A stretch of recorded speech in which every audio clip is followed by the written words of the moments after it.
Jadi waktu itu ibunya Bima ini teriak sambil nunjuk-nunjuk ke pintu belakang. Astagfirullahaladzim, itu ada genderuwo. Astagfirullahaladzim. Jadi yang lihat sosok itu cuma ibunya Bima, sedangkan yang lain nggak ngelihat apa-apa. Dan katanya sosok itu muncul beberapa detik sambil tangannya melambai-lambai ke arah ibunya Bima.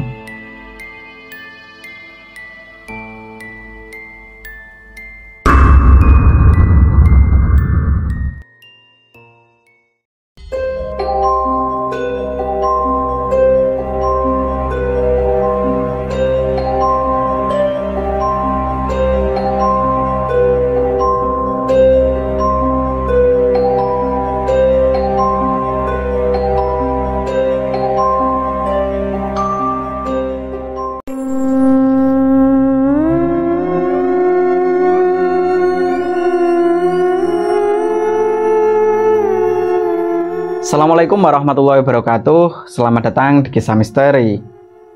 Pada kesempatan kali ini kita kedatangan cerita. Cerita ini dibagikan oleh seseorang yang bernama Rena. Dia menceritakan tentang kejadian mistis yang pernah dia alami dan juga dialami sama keluarga suaminya. Tapi sebelum masuk ke ceritanya, terima kasih buat teman-teman yang udah ngedukung Mr. Manyun. Semoga kalian semua selalu diberikan kesehatan dan dilancarkan rezekinya oleh Allah Subhanahu wa Ta'ala. Amin ya rabbal alamin. Dan buat teman-teman yang baru mampir ke channel ini, silahkan like, subscribe, dan aktifkan loncengnya agar teman-teman nggak ketinggalan video terbaru dari Mr. Manyun. Ingat, jangan ada misteri di antara kita. Inilah Kisah Misteri.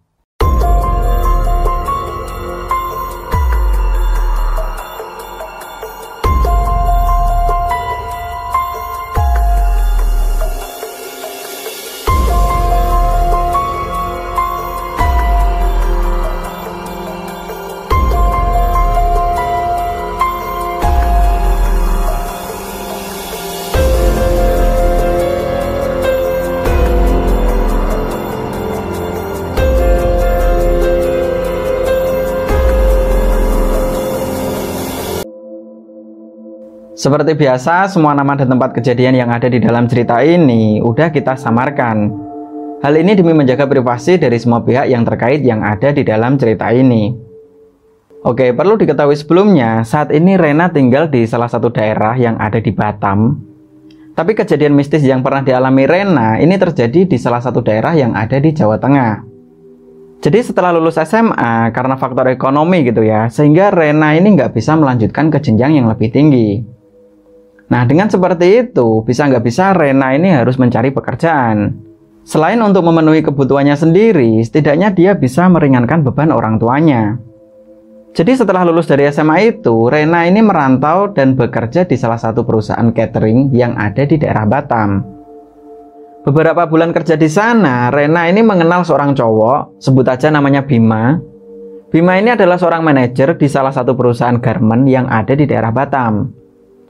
Usia Bima ini terpaut 10 tahun di atasnya Rena. Nah, begitu udah saling kenal beberapa bulan, akhirnya Rena sama Bima ini memutuskan untuk menjalin suatu hubungan. Hari-hari pun berlalu hingga suatu ketika di saat Rena ini ngambil cuti, dia pengen pulang kampung untuk beberapa hari. Gak tahu kenapa, begitu Rena ini ngasih tahu ke Bima, ternyata Bima ini malah pengen ikut. Jadi waktu itu sekitar jam 8 malam, Rena ini telepon. Halo Mas Bim, besok aku mau pulang kampung nih. Kamu nggak usah main ke kosan dulu ya. Oh ya udah, kalau gitu aku mau ikut kamu aja. Sekalian kenalan sama orang tua kamu. Aduh, gimana ya? Udah, nggak apa-apa. Nanti aku pesenin tiket sekalian. Jadi obrolan lewat telepon malam itu membuat Rena ini bingung. Secara dia ini belum pernah bawa cowok pulang ke rumahnya.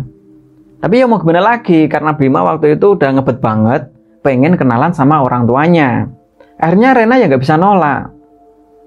Malam itu pun berlalu dan keesokan harinya Rena sama Bima ini melakukan perjalanan dari Batam menuju Jawa Tengah. Karena perjalanan mereka menggunakan pesawat, kurang lebih beberapa jam gitu ya, sampailah mereka di rumah orang tuanya Rena. Jadi lokasi rumahnya Rena ini sangat terpencil. Dari bandara yang ada di Jogja itu masih ditempuh perjalanan darat kurang lebih selama 5 jam perjalanan. Nah, sesampainya di rumah, waktu itu sekitar jam 8 malam, begitu ngelihat anaknya pulang bawa seorang cowok, bapak sama ibunya ini kaget. Loh Ren, itu siapa?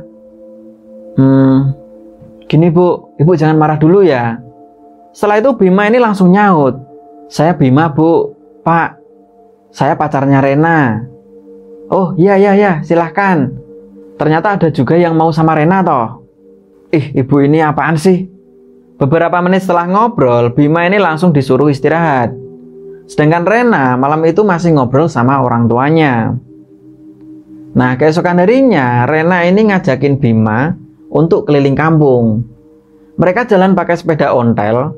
Begitu sampai di depan rumah yang paling ujung, Bima ini berhenti.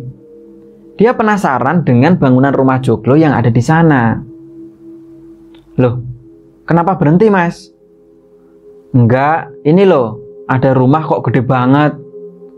Oh, ini rumah Pak Deku Mas. Tapi rumah ini nggak ditempati karena Pak De sama Bude udah meninggal. Ya udah yuk.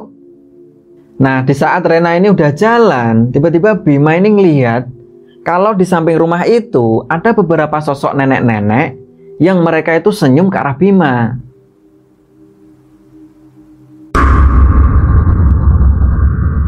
Waktu itu Bima ya langsung balas senyum gitu ya.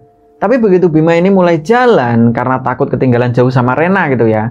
Begitu nengok lagi ke arah samping rumah itu, beberapa sosok nenek yang ada di sana itu udah nggak ada. Loh, nenek itu tadi pada kemana ya? Setelah itu sambil jalan naik sepeda, Bima ini menanyakan banyak hal tentang rumah itu ke Rena. Begitu juga dengan nenek-nenek yang barusan dia lihat.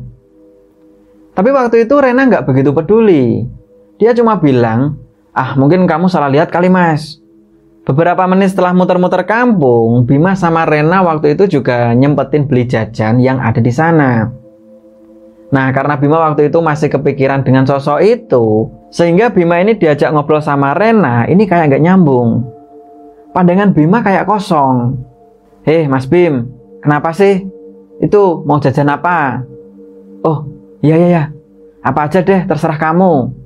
Singkat cerita, sesampainya di rumah, Bima, Rena, dan juga orang tuanya, mereka semua sarapan bareng. Biasa kan kalau calon mantu itu pasti banyak basa-basinya.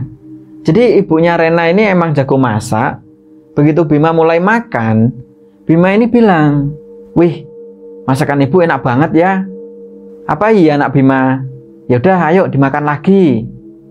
"Jangan salah Mas Bim, ini nih masakan ibu yang bikin aku kangen pengen cepet-cepet pulang." Nah, di sela-sela makan, tiba-tiba Bima ini menanyakan tentang rumah itu ke bapaknya Rena.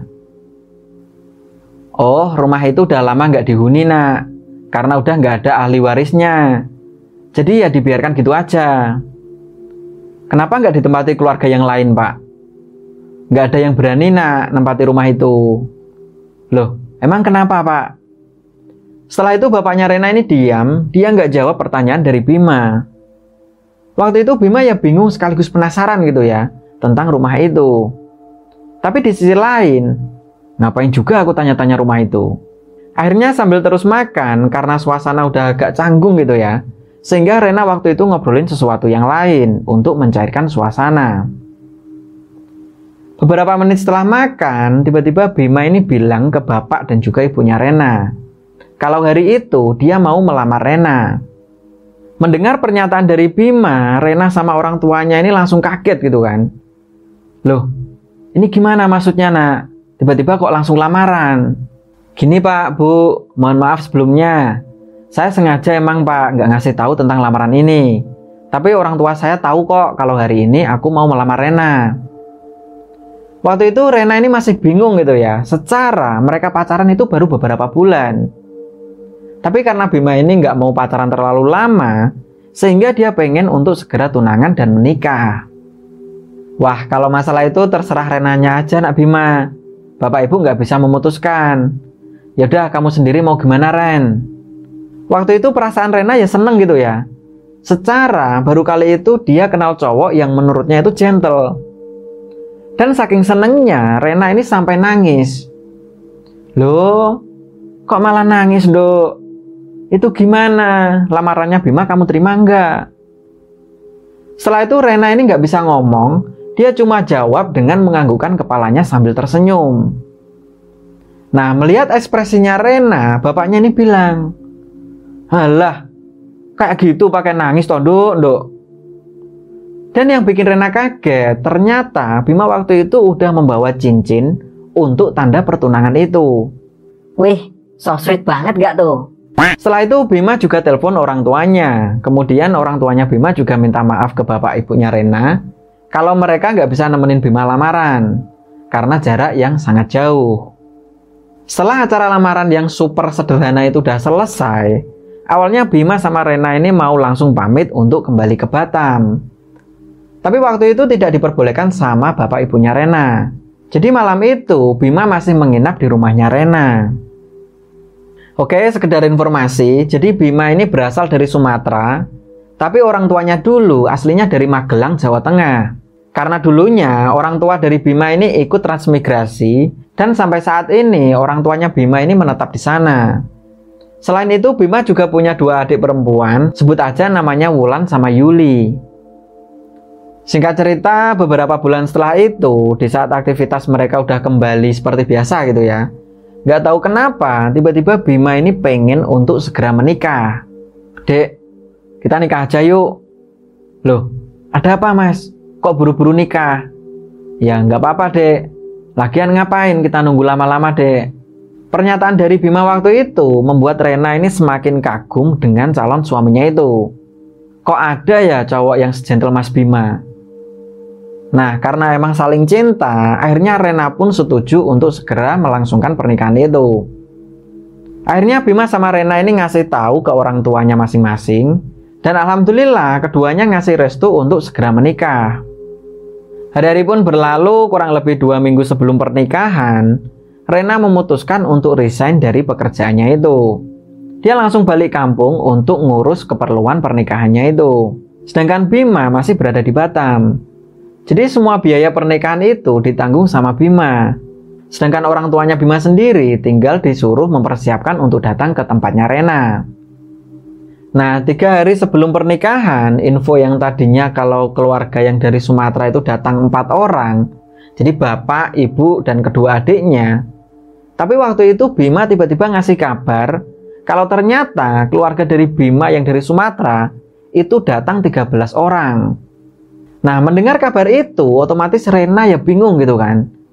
Mau ditaruh mana kalau 13 orang? Secara kondisi rumah waktu itu udah penuh. Sebagian kamar udah dipakai buat nyimpan kebutuhan-kebutuhan pernikahan. Entah itu snack, beras, bumbu-bumbu, dan yang lainnya. Jadi seketika itu, Rena ini agak gimana gitu kan. Mau marah, nggak enak, belum jadi suaminya gitu kan.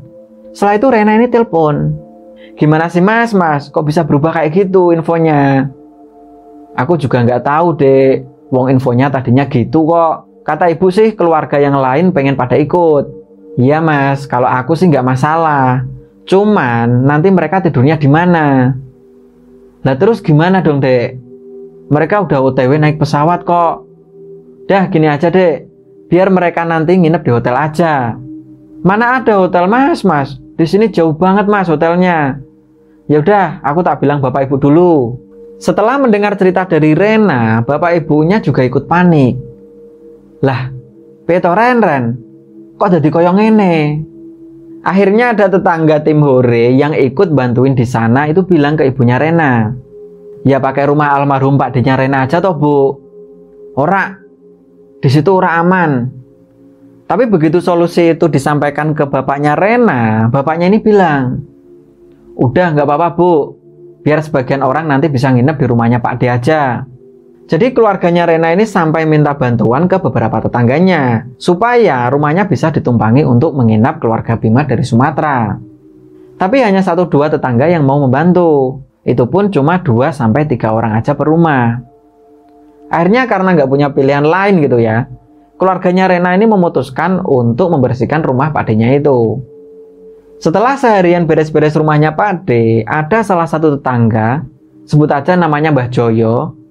Jadi Mbah Joyo ini adalah orang yang mengerti tentang sesuatu yang gak kasat mata.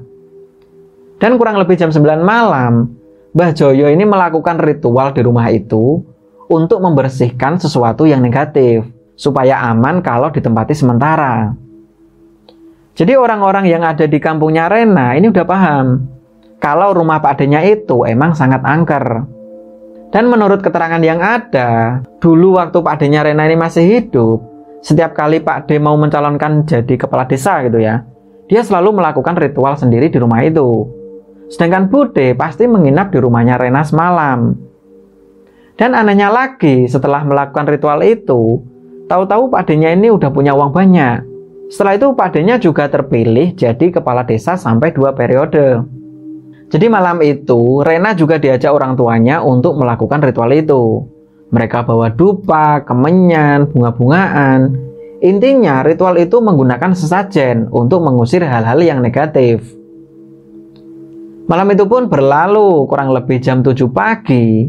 Rombongan keluarganya Bima ini udah sampai di rumahnya Rena. Setelah beberapa menit ngobrol karena capek di perjalanan gitu ya, akhirnya keluarga dari Bima ini dipersilahkan untuk menempati rumahnya Pak D. Waktu itu mereka diantar dan dipandu sama Bule Prapti, yaitu adik dari bapaknya Rena. Jadi Bule Prapti ini menjelaskan kalau sebagian orang nanti ada yang tinggal di rumahnya tetangga. Tapi setelah melihat rumahnya Pak D yang sangat besar, akhirnya bapaknya Bima ini meminta supaya semua rombongan itu jadi satu di rumah itu.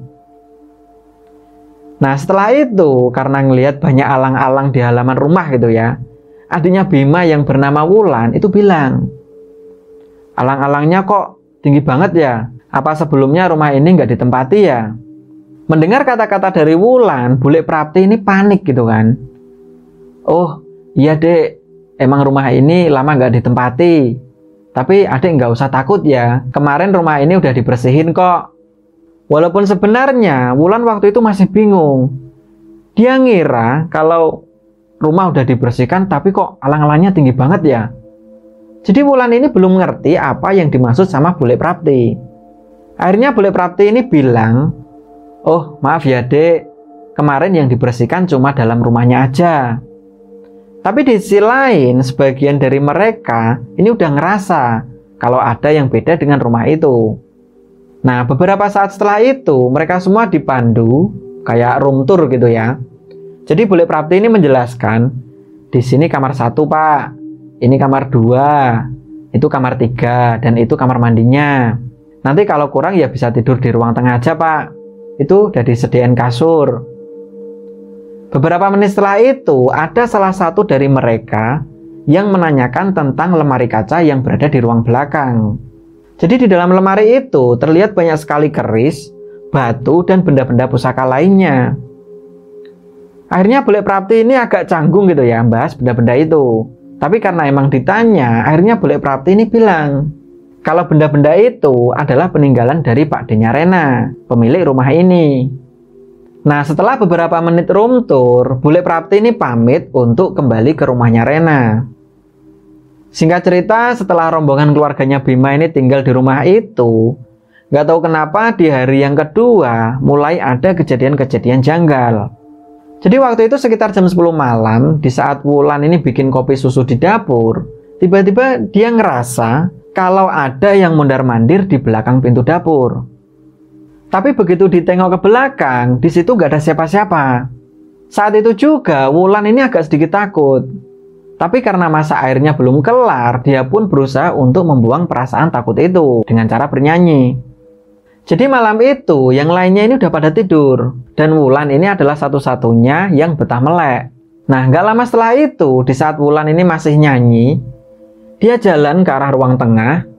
Tiba-tiba terdengar ada suara nyanyian, yang itu berasal dari halaman samping. Dan anehnya, lantunan nyanyian itu sama seperti yang dinyanyikan Wulan. Begitu mendengar suara itu, Wulan ini ya ketakutan. Perasaan semua orang udah pada tidur deh. Nah, selain takut, Wulan waktu itu juga penasaran. Dia jalan ke arah jendela kaca yang ada di ruang tengah. Begitu dipastikan, ternyata di halaman samping rumah ada 2 sosok pocong, mukanya hitam dan matanya itu merah. Setelah itu badannya Wulan ini gemeteran, sampai-sampai cangkir kopi susu yang dia pegang itu jatuh ke lantai. Nah, karena saking kerasnya suara itu, Bima ini terbangun. Begitu ngelihat adiknya yang terpaku di samping jendela, Bima ini langsung nyamperin. Loh, Dek, kamu kenapa? Waktu itu Wulan ini nggak bisa jawab. Dia masih gemeteran. Dan beberapa saat setelah itu, tiba-tiba badannya Wulan ini lemas. Nah, karena suaranya gaduh, sehingga yang lainnya juga ikut bangun. Beberapa menit setelah kondisi Wulan agak baikan, Wulan ini cerita tentang kejadian yang barusan dia alami. Setelah itu Wulan meminta untuk tidak menempati rumah itu. Tapi hal itu justru membuat yang lainnya ini pada marah, terutama bapaknya. Lagian, kamu ngapain sih? Wong yang lainnya pada tidur, kamu malah bikin kopi susu. Terus disaut sama ibunya. Lan, dimanapun tempatnya, makhluk yang kayak gitu pasti ada. Cuman kamu sendiri yang baru apes.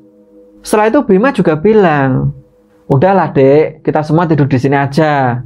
Kita itu tamu, nggak enak kalau ngerepotin keluarganya Rena. Malam itu pun berlalu dan keesokan harinya di saat H-1 pernikahan, Rena sama Bima ini udah sangat sibuk. Selain ketemu sama saudara-saudaranya Rena, mereka juga sibuk ngurus keperluan rias pengantin. Di sisi lain, ada satu kejadian. Waktu itu sekitar jam 7 malam, di saat keluarganya Bima ini pada ngumpul di ruang tengah. Gak tahu kenapa, adiknya Bima yang bernama Yuli tiba-tiba penasaran dengan beberapa benda yang ada di lemari kaca itu. Mbak Wulan, lihat keris-keris yang di ruang belakang yuk. Ah, ngapain sih Dek? Ya nggak apa-apa, lihat aja Mbak. Nggak ah, takut. Akhirnya tanpa diperhatikan sama yang lain, Yuli ini jalan. Sesampainya di ruang belakang, Yuli ini penasaran sama satu keris yang gagangnya itu mirip naga. Akhirnya keris itu diambil dan dimain-mainkan sama Yuli. Kayak gitu. Gak lama setelah itu, tiba-tiba Yuli ini teriak. Ah! Ternyata dia ngeliat kalau di dalam lemari itu ada sosok anak kecil, mukanya hancur dan telinganya itu panjang sampai bawah. Nah, mendengar teriakannya Yuli, seketika itu semua yang ada di ruang tengah itu langsung lari menuju ke ruang belakang. Mereka ngeliat kalau Yuli waktu itu masih pegang keris, tapi tatapannya Yuli ini kosong. Akhirnya semua yang ada di sana itu panik. Yuli, kamu kenapa Yul? Dek, kamu kenapa Dek? Dan beberapa saat setelah sadar, Yuli ini dimarahin sama bapaknya. Walah Yul, kamu ini ngapain toh di sini tuh? Udah itu kerisnya dibalikin. Kamu ini aneh-aneh aja. Beberapa menit setelah itu, kurang lebih jam 8 malam, di saat Bima ini udah sampai di rumah itu, tiba-tiba terdengar ada suara ketukan pintu yang itu berasal dari pintu belakang, alias pintu yang ada di dapur. Nah, karena layout rumah itu letter L, sehingga pintu belakang itu bisa dilihat dari ruang tengah. Itu pun kalau siang hari. Tapi berhubung malam hari dan halaman samping itu nggak ada penerangan, sehingga dari ruang tengah itu nggak begitu jelas. Nah, karena semua orang yang ada di situ pada dengar, sehingga mereka semua ya penasaran. Akhirnya karena suara ketukan pintu itu terus menerus, tok tok tok, tok tok tok, mereka semua keluar lewat pintu samping. Begitu dipastikan di depan pintu belakang itu nggak ada siapa-siapa. Tapi yang jadi aneh, ibunya Bima ini ngelihat kalau di depan pintu itu ada sosok genderuwo. Jadi waktu itu ibunya Bima ini teriak sambil nunjuk-nunjuk ke pintu belakang. Astagfirullahaladzim, itu ada genderuwo.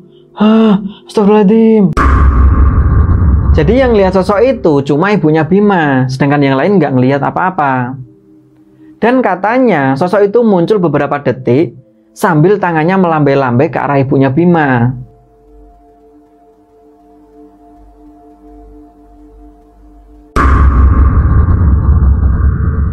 Nah, masih di malam yang sama, kurang lebih jam 12 malam, di saat semuanya udah pada tidur, tiba-tiba ibunya Bima ini mimpi. dia didatengin beberapa sosok nenek tua, dan di mimpi itu salah satu dari nenek itu bilang, Kalau tidak meninggalkan rumah malam ini juga, salah satu dari kalian akan mati. setelah itu dia bangunin suaminya sambil nafasnya ngos-ngosan. Loh, ibu ini kenapa? Aku mimpi, Pak. Mimpi apa, Bu? Malam ini juga kita tinggalin rumah ini yuk. Ibu takut. Iya, tapi kenapa? Ibu mimpi apa? Setelah itu ibunya ini cerita tentang sosok nenek-nenek yang ada di mimpinya itu. Gak lama kemudian, bapaknya Bima ini bangunin semua orang yang ada di sana. Dia menyuruh untuk siap-siap dan meninggalkan rumah itu. Nah, karena permintaan dari bapaknya, waktu itu Bima ini nggak bisa berbuat banyak. Selain itu, menurut Bima, sosok yang ada di mimpi ibunya itu mirip sama sosok yang dulu pernah dia lihat sebelumnya. Malam itu Bima langsung hubungin Rena, tapi karena nggak diangkat, akhirnya mereka memutuskan untuk meninggalkan rumah itu dan menuju ke rumahnya Rena. Nah, sesampainya di rumahnya Rena, beberapa tetangga yang begadang di rumahnya Rena ini pada kaget. Loh, kenapa Pak? Kok semuanya udah pada kesini? Setelah itu bapaknya Bima ini menceritakan tentang semua kejadian yang dialami keluarganya. Gak lama setelah itu, Rena sama orang tuanya ini bangun dan langsung mempersilahkan rombongan besannya itu. Akhirnya malam itu keluarga Bima lebih memilih untuk tidak tidur malam itu. Nah, di saat bapaknya Bima ini ngobrol, ada salah satu tetangga yang dia itu bilang, rumah Pak D-nya Rena itu sebenarnya memang angker. Sebab itu rumah bekas pesugihan, Pak. Jadi dulu Pak D dan Bude-nya Rena itu ketahuan melakukan praktik pesugihan. Hingga akhirnya mereka sendiri yang menjadi tumbalnya. Tanah sama rumahnya juga pernah diwakafkan. Bahkan sampai ditawarin ke orang-orang untuk nempatin aja. Tapi nggak ada yang mau, Pak. Benda-benda keramat yang ada di sana itu juga pantang untuk dipindahkan. Setelah mendengar cerita tentang rumah itu, akhirnya keluarga dari Bima ini paham tentang histori Pak D-nya Rena. Keesokan harinya, acara akad nikah Bima dengan Rena ini berlangsung, dan pernikahan itu pun digelar dengan sangat meriah. Kurang lebih jam 1 siang, rombongan keluarganya Bima ini langsung pamit. Mereka udah trauma mengingat kejadian-kejadian yang pernah mereka alami. Walaupun waktu itu pihak keluarganya Rena udah nyaranin gitu ya, untuk beberapa hari tinggal di rumahnya Rena dulu. Tapi karena emang bapaknya Bima itu ngotot pengen pulang, akhirnya keluarganya Rena ya nggak bisa berbuat banyak. Nah, seperti pengantin pada umumnya, Bima sama Rena ini pengen melakukan malam pertama. Dan itu dilakukan di rumah aja. Karena emang kamarnya Rena ini udah didesain sedemikian rupa, ya mirip kamar pengantin sungguhan lah. Menurut Bima, kalau bulan madu itu nanti, waktunya bisa diatur. Kurang lebih jam 9 malam, nggak tahu kenapa, begitu ngelihat suaminya berada di dalam satu kamar, rasa capek yang dirasakan Rena tiba-tiba hilang. Dan sebelum mulai, karena seharian belum mandi gitu ya, Rena pun memutuskan untuk mandi duluan.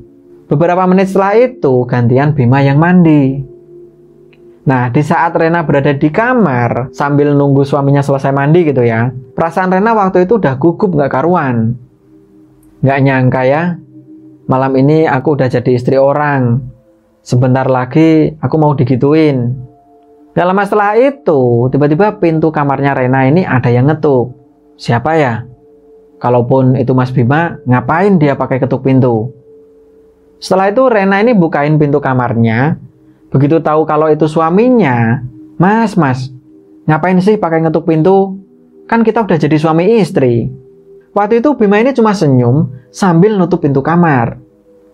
Setelah itu mereka melakukan hubungan yang nggak lain hubungan pasangan suami istri. Beberapa menit setelah itu, di saat permainan itu udah selesai, nggak tahu kenapa Rena ini ngerasa janggal dengan sikap suaminya itu. Jadi setelah begituan gitu ya, Bima ini nggak ngomong sama sekali, dia cuma senyum dan keluar kamar. Sedangkan Rena sendiri masih berbaring dengan pakaian yang sangat mini. Gak lama setelah itu, tiba-tiba Bima ini masuk kamar. Karena ngelihat istrinya cuma pakai baju gemes, Bima ini kayak ngerasa udah disambut istrinya gitu kan. Wih, istriku udah siap-siap nih. Tapi di sisi lain, dengan kondisi yang seperti itu, Rena ini mulai bingung. Perasaan barusan udah deh. Kok Mas Bima mau gitu lagi ya? Oh, ketagihan mungkin. Setelah itu Rena ini tanya, "Loh mas, barusan kan udah." "Heleh, udah apanya? Ayo, gak boleh nolak loh. Nih, aku udah mandi." Malam itu Rena terus dibuat bingung dengan perbedaan sikap dari orang yang sama. Akhirnya karena digodain suaminya terus gitu ya, Rena pun kembali melakukan kegiatan itu dan pelan-pelan melupakan kejadian sebelumnya. Singkat cerita, 2 hari setelah itu bukannya hilang gitu ya, tapi malah pikiran Rena selalu kebayang dengan situasi malam pertamanya itu. Kalau yang pertama itu bukan Mas Bima, terus siapa dong? Akhirnya tanpa sengaja di saat ketemu sama Mbah Joyo ini tiba-tiba bilang, "Walah Ren, kamu lahir satu legi toh." "Loh, emang kenapa Mbah?" "Pantes kamu disenengin sama genderuwo." "Maksudnya gimana ya Mbah?" Setelah itu Mbah Joyo ini menjelaskan tentang sosok genderuwo yang selalu mengikuti Rena beberapa hari terakhir. Jadi menurut Mbah Joyo, sosok genderuwo yang ada di rumah pakdenya awalnya ikut sama Bima di saat Bima ini tidur di rumah itu. Tapi setelah tahu kalau tubuhnya Rena ini lebih adem, akhirnya genderuwo itu suka sama Rena. Nah, mendengar penjelasan dari Mbah Joyo, Rena ini langsung mengingat kejadian malam pertamanya itu. Tapi di saat Rena meminta Mbah Joyo untuk menangkal sosok genderuwo itu, Mbah Joyo ini nggak sanggup. Hari-hari pun berlalu di saat Rena dengan suaminya udah tinggal dan menetap di Batam. Diam-diam Rena ini mencari seorang kiai yang bisa menangkal dari gangguan sosok genderuwo itu.